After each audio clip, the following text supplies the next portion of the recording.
Hi, it's Paul Antonelli here. Welcome to another episode of the Ideal Business Podcast. Recording this podcast from Coward Springs, which is an outback location in South Australia on the Oodnadatta Track. Recorded a few podcasts here. I'm currently in a museum, a very historic building on this particular site. Okay. Exit, the end game, what's the plan? What I want to talk a bit about today, and I've been doing a little bit of work in this area, and I just wanted to just share some insights into the idea of having an exit plan for your business. Obviously, the reason that we're in business and I do this, the reason I'm sort of sharing this with you is that I didn't actually have an exit plan, for a number of businesses that I've had previously in the past, businesses that have gone well, businesses that haven't gone well. Never sort of started with a bit of an exit plan, like what would it look like, what was the whole end game. And it's actually, looking back now, I realise it was a bit of a blunder on my part. And so now I sort of approach, when I look at a new business in the early stages, I sort of start to think a little bit about what could be an exit plan. What's the end game about? What is it that I'm trying to achieve? And I hadn't done that with ResiCert, which is my building inspection business. I hadn't really thought about that. It was probably, business is now, we're over 12 years in operation. It probably was 5 or 6 years down the path before I sort of started to think along those lines. Because when you're in the midst of it all, as a business owner, one of our most valuable assets that we'll create will be our business. I have nothing in super contributions from jobs because I haven't really been employed anywhere else, been self-employed in my own businesses for almost 3 decades. And so the superannuation, if you like, for most of us is linked into our business. So having some sort of an end game or an exit plan is actually really, really important. And it doesn't necessarily mean you might exit. It's just having some consideration and putting some thought into what that could look like and, why. Well, and there's different paths. Obviously, there's different paths that you could exit a business. Probably a bit of a process, and I'll just describe a little bit about the process I went through. It was about 5 or 6 years ago. I sort of started thinking about that. And the first question that pops into my mind, which it does, is what could I sell my business for? What could I sell it for? And we always, business owners, we always tend to overestimate the value of our business. So what I did was, it was about 5 years ago, I got an independent organisation carry out a very detailed analysis and produce a valuation. They weren't a broker. They were a company that could actually do a thorough market valuation of the business at that point in time. And they produced a great report, and it was really insightful in the sense that I was able to understand the strengths, the weaknesses of the business, how ready it was for an exit, and actually what the valuation was. And if I wanted to increase the value of the business, what I needed to do. And so that process was really, really useful. Not just, often you can talk to someone and they can go, yeah, I'll do a quick valuation. And, they use your profitability times a multiplier or another metric. That's great, but there's not enough details in it. So one of the things I'd recommend that if you haven't looked at an exit plan is to work out where your business is at the moment, before you start thinking about potential exits and if you're ready for exits and what you could get for your business. It's a good process to get your business independently valued with detailed information. And the benefits of that are you've got a bit of an understanding about the asset that you've built, the value that you have, and it would be great to also know where the weak points are, what's going to reduce its marketability, and what are the things that you should put your attention on and focus on if you want to increase the value, which is a really good thing to do. And so that was the beginning of that process, highlighted considerations that I hadn't had before about my business, and it highlighted things that I could do to add value to it. And it was a good exercise as well. The outcome from that process was quite surprising. There was very little actually that we scored really highly in pretty much all the different metrics. Because we've got a very structured business, we do management systems, platforms, we have lots of documentation, right? All those sorts of things. It happened to be also a business that was very attractive and exit ready, which was ready for an exit. And so pretty much the only outcome that came from that was that if I wanted to increase the marketability, was to increase the profitability to a higher level. So that was a good outcome to know. So there wasn't anything specific, any real core issues that could become a trip point. And so that was over 5 years ago they had that process undertaken. I've had that revamped a couple of times now to reassess. And so I can see the additional value that I've added to the business over the years.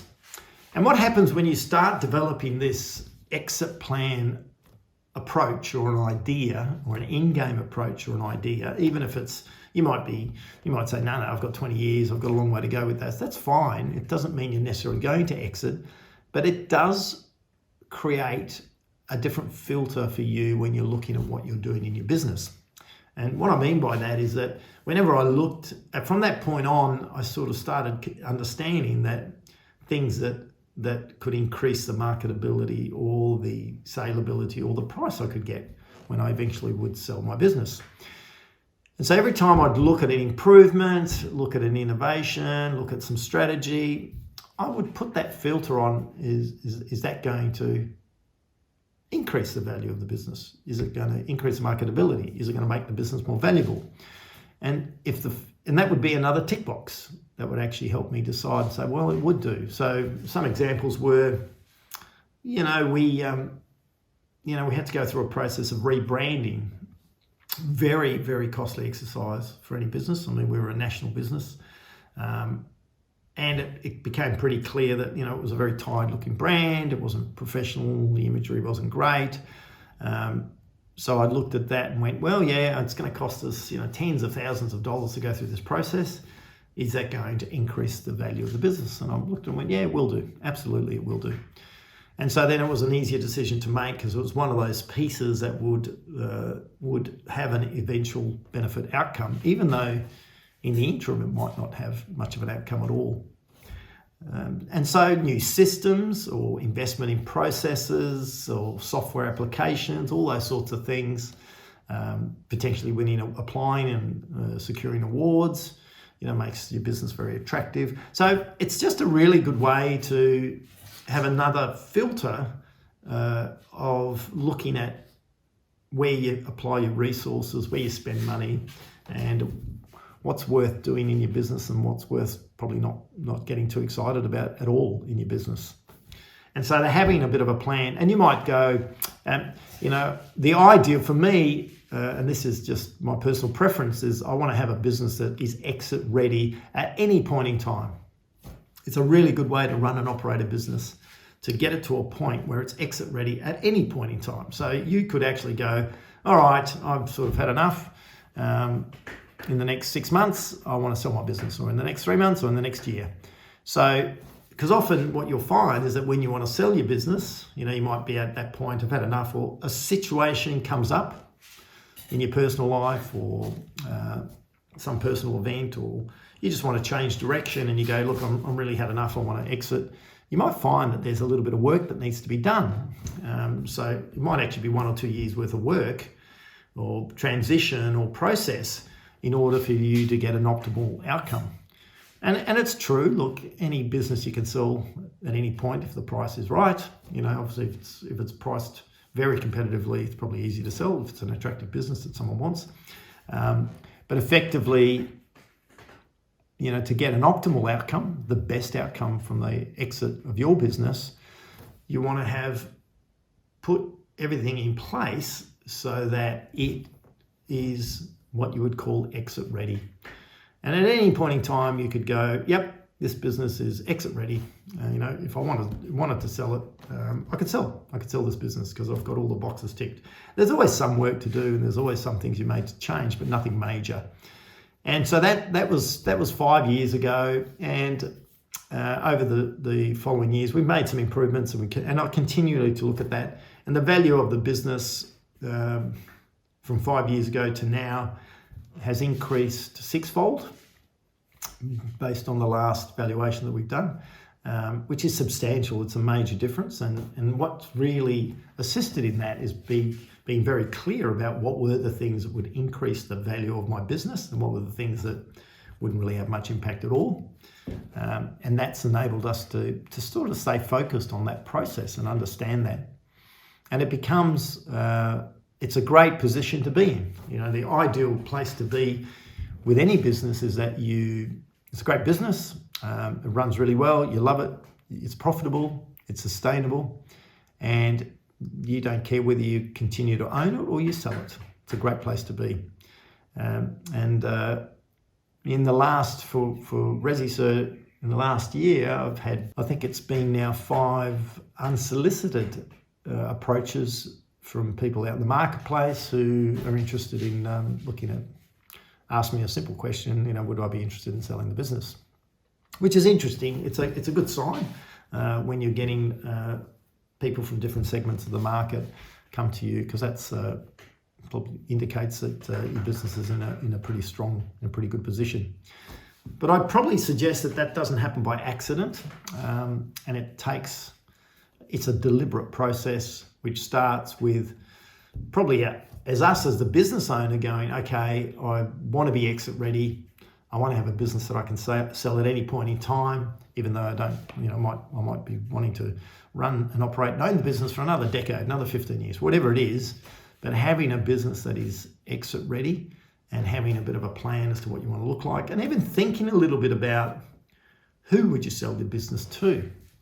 And there's different levels. Like when you look at exiting your business, you could look at what we call a trade sale, which is just basically selling it in the marketplace to someone is interested in spending a certain amount of revenue, picking up a level of profitability, or running a business that they can operate and generate profits from. And a trade sale tends to be the lowest value or the lowest sort of figure that you can get for your business. The next step up, I guess, is where you start looking at potentially a strategic sale. And this is where you look at people that could buy your business, where it adds, by them acquiring the business, they might be an adjacent industry or a bigger business. They could drive revenue or value into the business, which could substantially increase the profitability. So there's a strategy. They have a strategy. It's more of a strategic buyer. These tend to be larger organisations or larger corporates. The issue is that you want to have a higher level of profitability to make it worth their while. You can also do an IPO, which is a listing. You might be also looking at getting acquired by a listed company. Each time you look at these different areas and what's right, you potentially increase the value that you can sell your business for. And the other thing to really think about in that process, which is part of getting exit ready, is what are the tax implications of that? If I was to sell my business, what would it look like? And it doesn't matter where you are, which country you're in, what location you're in. There's rules around whether there's different taxes, capital gains tax, income tax, whatever it is upon the sale of a business. So being aware of that as well, and making sure that you're structured correctly to get an optimal outcome is important as well. It's very hard to unwind or backtrack in that area. So yeah, I think it's understanding why it's important. Hopefully I've provided some clarity why it's important to have an end game, an exit plan, an exit strategy, and why it's a really good idea to have an exit ready business and move towards that for any business. Hopefully that I've shared some insights into that. Thanks for listening today. Look forward to catching up with you in the next podcast. Till then, ciao for now.